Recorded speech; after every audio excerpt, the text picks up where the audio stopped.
No JBN de hoje, você vai ver que o governo anunciou os novos nomes que vão ocupar os cargos de ministro da Justiça e diretor-geral da Polícia Federal. E o ministro da Saúde afirmou que os esforços da pasta se concentram nesse momento em garantir a infraestrutura necessária para cuidar dos pacientes com Covid-19. E ainda a Romaria do Divino Pai Eterno de 2020 está suspensa temporariamente por conta da pandemia do coronavírus. Estudos estão sendo feitos para garantir a segurança dos romeiros. E nós também vamos dar um giro para te atualizar sobre as principais notícias do coronavírus pelo mundo. O JBN de hoje já está no ar.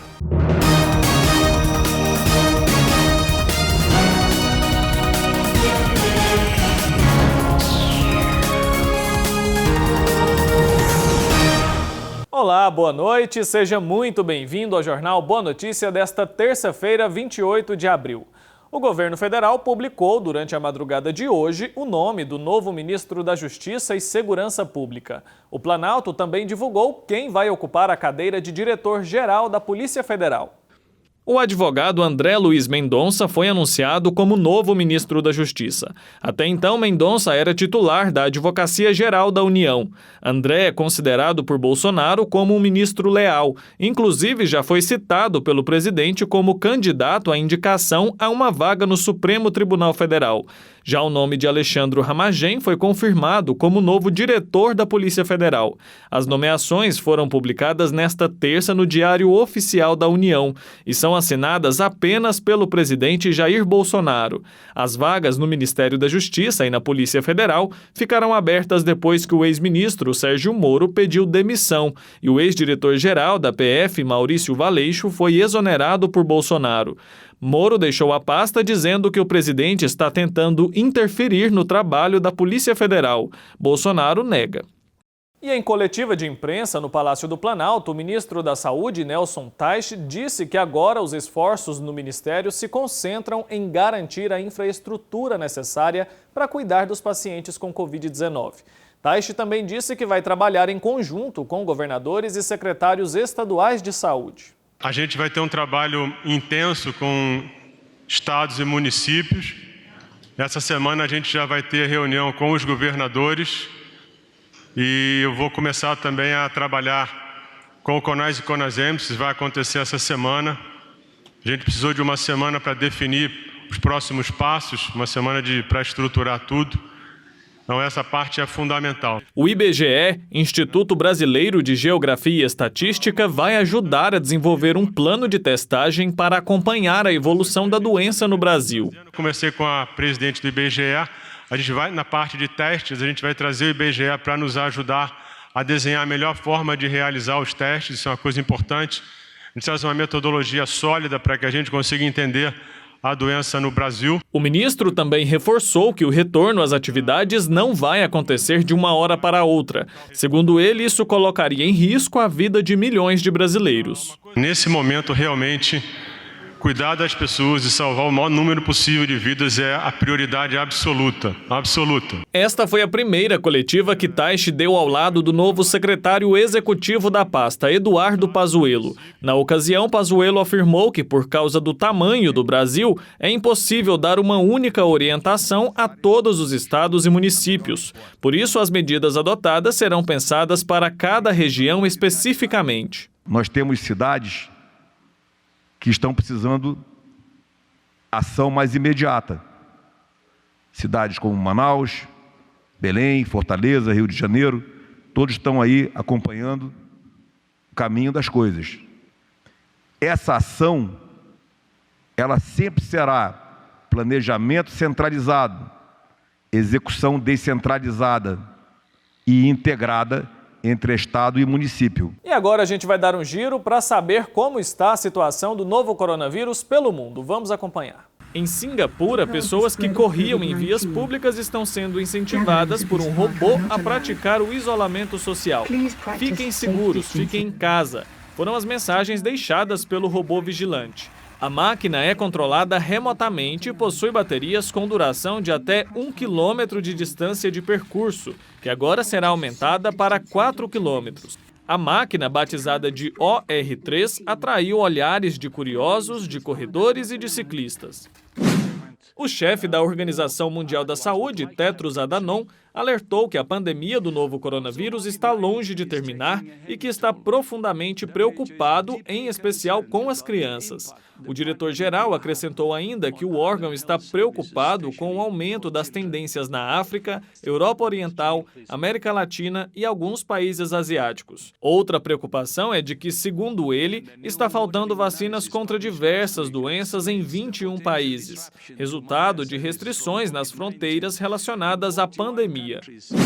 Entrou em vigor na Alemanha as regras que obrigam os cidadãos a usarem máscaras. Todos, exceto um dos 16 estados do país, introduziram a legislação que deve começar a valer nesta quarta-feira. A punição por não manter o rosto coberto nos estados varia de um aviso verbal a uma multa que pode chegar a 5 mil euros. As multas mais altas serão destinadas às empresas que não cumprirem as regras. E a Romaria do Divino Pai Eterno de 2020 está suspensa temporariamente por conta da pandemia do novo coronavírus. A decisão foi tomada durante uma reunião entre os padres Robson de Oliveira e Wellington Silva com o governador de Goiás, Ronaldo Caiado, no Palácio das Esmeraldas, sede do governo estadual. O governador prometeu que uma equipe técnica vai pensar em alternativas para que a festa seja realizada de forma segura para os romeiros que visitam a Casa do Pai em Trindade. E agora a gente vai assistir um vídeo que o padre Robson gravou com o governador, explicando a decisão com mais detalhes. Veja. Saudações a você que está nos acompanhando através das redes sociais e também da TV. Eu estou aqui no Palácio do Governo, Palácio das Esmeraldas, aqui no governo de Goiás.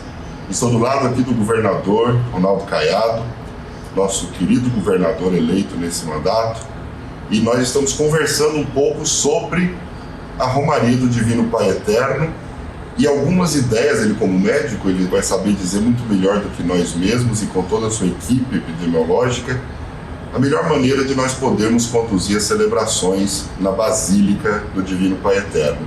Então, com a palavra, o senhor governador vai dizer uma palavrinha para nós, nos orientando, inclusive, sobre as melhores condutas que nós devemos tomar. Nós temos que ter, neste momento, também a coragem de poder dizer a todos vocês que nós sabemos da importância do evento. Agora, nós sabemos também que são milhares de pessoas, numa festa que prolonga por 10 dias, onde as pessoas têm um volume de pessoas, também um número de pessoas idosas. Nós estaremos já no inverno. Todo um efeito que pode trazer consequências danosas.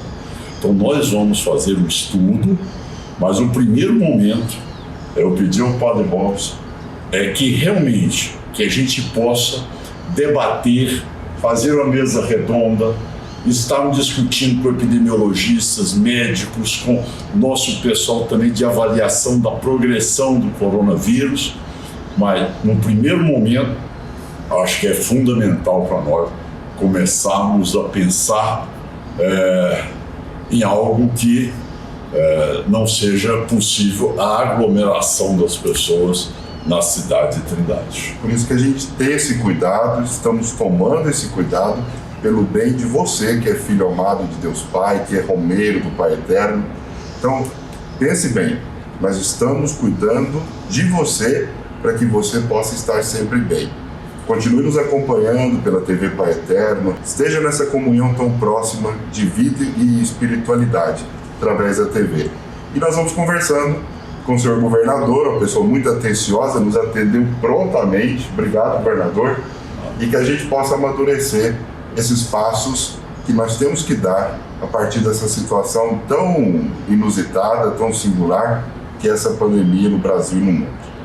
O Padre Robson sabe que quando desejar aqui falar conosco, nós estamos à inteira disposição a qualquer momento, e já determinei na frente do Padre Robson a nossa equipe que comece a trabalhar para nós termos dados mais criteriosos para a gente poder chegar a essa conclusão. Muito obrigado, que o Senhor esteja sempre na sua vida e te abençoe, que é Pai, Filho e Espírito Santo. E vamos unidos em casa, na comunhão com o mundo todo. Um abraço. Um abraço. Obrigado. E a nossa equipe conversou diretamente com o padre Robson de Oliveira sobre essa reunião e sobre as definições em relação à Romaria de 2020. Vamos conferir alguns trechos. A romaria não foi cancelada, nós estamos apenas tomando medidas de precaução. Nós estamos vivendo uma situação onde decretos são reformulados, todas as ideias são repensadas, os planejamentos são refeitos. Então, o planejamento para a festa desse ano, que tem o seu auge no primeiro domingo de julho, ele está sendo totalmente revisto em função dessa situação toda. E a gente foi manifestar essa preocupação para ele. O que fazermos? Nós mudamos a festa de data, nesse ano especificamente. Nós teremos um apoio do governo estadual, como sempre tivemos, para uma eventual situação de chegada dos romeiros nesse período da festa, independente de pandemia. E apresentamos para ele toda essa circunstância real, né? Nós estamos aí há praticamente 2 meses do evento. E ele manifestou sua preocupação, que até então ele não tinha, ele mesmo confessou isso. E quando eu falei de números para ele se assustou muito. E acreditamos que, a partir de agora, começam novas conversas, diálogos, falar com a Prefeitura de Trindade, com a administração aqui do Executivo, e trabalharmos em conjunto para pensarmos um evento que possa ser agora ou posteriormente, mas que seja realmente um momento marcante, significativo da celebração da misericórdia de Deus. Então a gente acredita assim, que as pessoas que já estão com o planejamento finalizado sobre vir à Trindade, que aguardem até novas instruções para que a gente possa ter uma celebração bonita, seja agora, no primeiro domingo de julho, com a novena antecedida, ou noutra data que convier a todos os cristãos. Próximo passo que nós vamos dar agora é convidar o prefeito, o presidente da Câmara, para que nós possamos sentar, conversar e reunir também o administrativo do município, para que a partir dessa conversa com o governador, que lançou o decreto nos últimos dias, nós possamos pensar as formulações, as estruturações para uma possível romaria agora em julho. E que, se não for possível, a doença pode evoluir ou involuir, se não for possível, que nós façamos aí numa data que seja razoável para todos. E com antecedência avisada a todos para que eles possam vir. Então é muito importante a participação da Prefeitura também nesse momento. Pois é, e amanhã você confere aqui no JBN uma matéria completa sobre esse assunto, tá bom?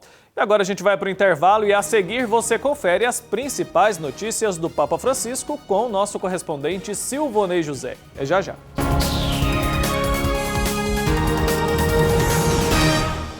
O amor do Pai Eterno está presente em todo lugar e a missão da FIP é levar esta mensagem adiante. E tudo isso só é possível graças à nossa união. Reze conosco, ajude a fazer o bem. Faça parte desta família de amor.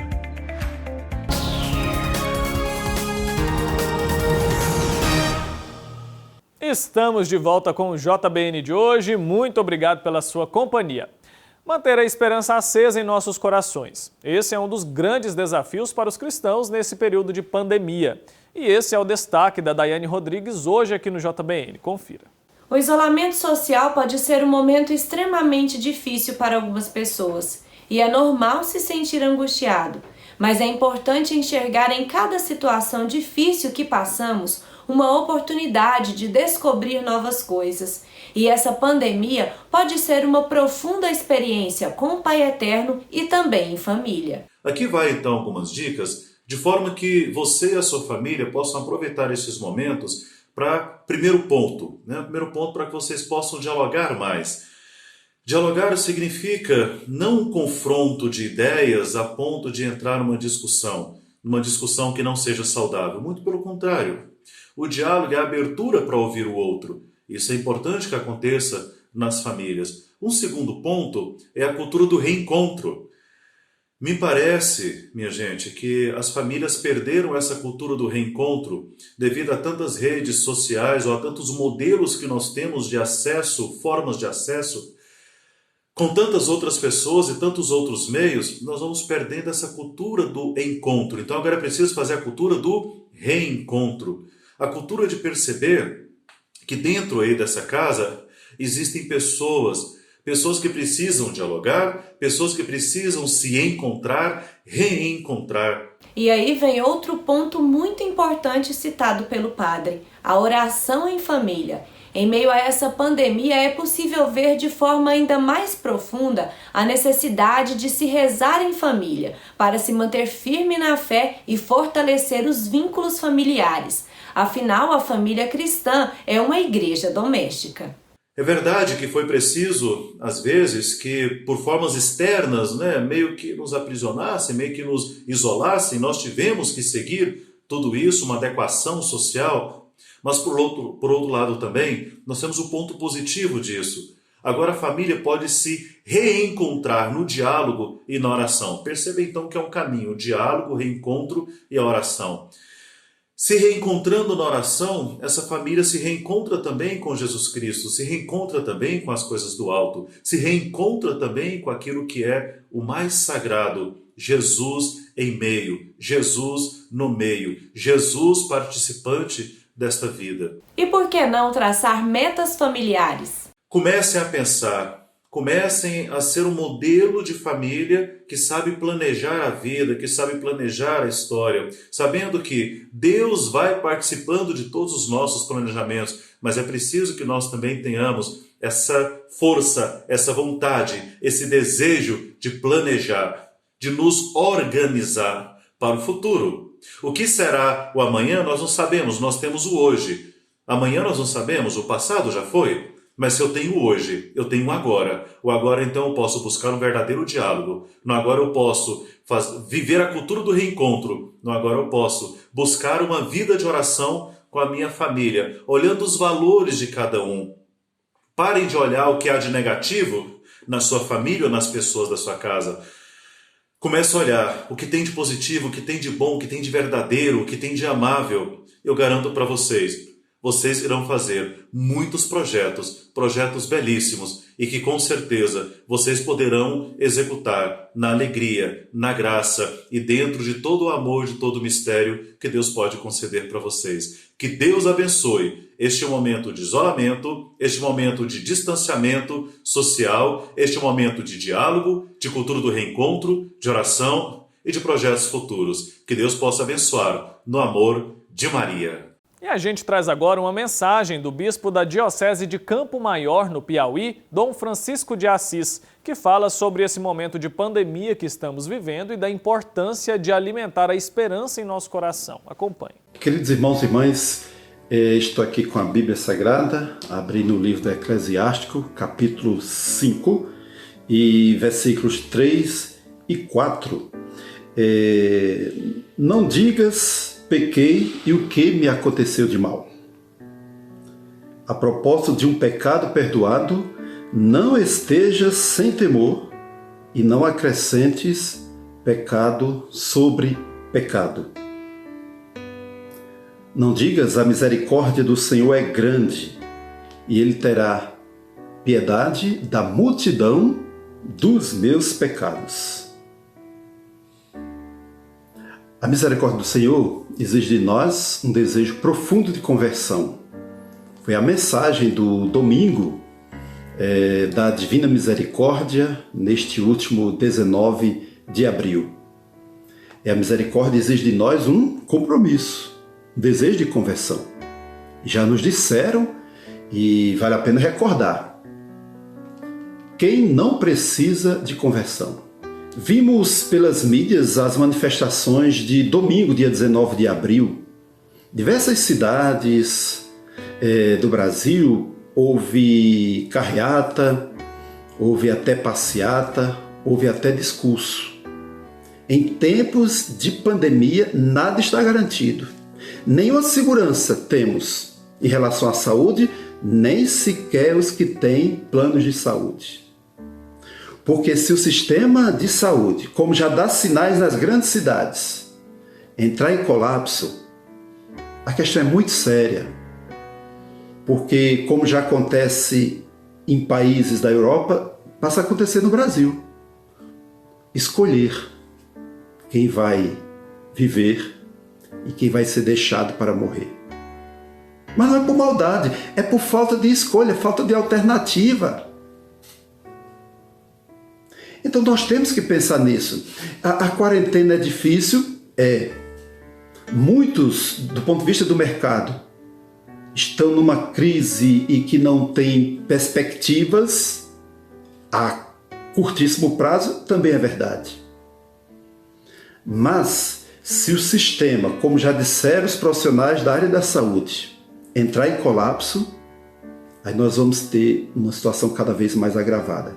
Eu quero aqui manifestar minha clara solidariedade a todas as famílias que estão sofrendo as consequências da pandemia, afetadas pela doença física e pelas doenças sociais, que nós já estamos arrastando tantas pandemias como o desemprego, entre tantas. E agora a situação fica muito mais delicada. Tem aqui um versículo, está na minha frente, Salmo 146, versículo 6. O Senhor abre os olhos aos cegos, o Senhor levanta os abatidos, o Senhor ama os justos. O Senhor vos abençoe, o Senhor vos guarde, o Senhor volva para vós a sua face misericordiosa e o Senhor vos dê a sua paz. E em toda a nossa diocese de Campo Maior, eu invoco a intercessão do nosso glorioso padroeiro Santo Antônio. Deus vos abençoe. Amém. E chegou a hora de conferir as principais notícias do Papa Francisco. E quem traz as informações para a gente direto de Roma é o nosso correspondente Silvonei José. Vamos acompanhar. Alô, amigos da TV Pai Eterno em todo o Brasil. O Papa Francisco escreve aos jornais de rua. Obrigado pelas suas histórias de esperança. Não são simples folhas de papel, mas o sinal de uma dignidade redescoberta, de um resgate obtido graças a um trabalho que já não os torna mais invisíveis. São uma voz que não tem igual porque é sussurro ou grito de uma condição injusta. Essa é a história dos mais de 100 jornais de rua aos quais o Papa Francisco se dirige numa carta publicada ontem, chamando-os de extraordinários, encorajando-os a continuar o seu trabalho, mesmo diante das dificuldades causadas pela pandemia do coronavírus. Francisco recorda que a vida de milhões de pessoas no nosso mundo, já confrontadas com tantos desafios difíceis e oprimidas pela pandemia, mudou e está sendo colocada à prova. Mas acrescenta que o medo maior é para aqueles que vivem nas ruas. As pessoas mais frágeis, os invisíveis, as pessoas sem abrigo correm o risco de pagar a conta mais alta, escreveu Francisco. O Papa olha para eles, para aqueles que, sobretudo, vendem os jornais de rua, que diz, são na sua maioria pessoas sem abrigo, gravemente marginalizadas, desempregadas. Milhares de pessoas em todo o mundo que vivem e têm um trabalho graças à venda desses jornais extraordinários.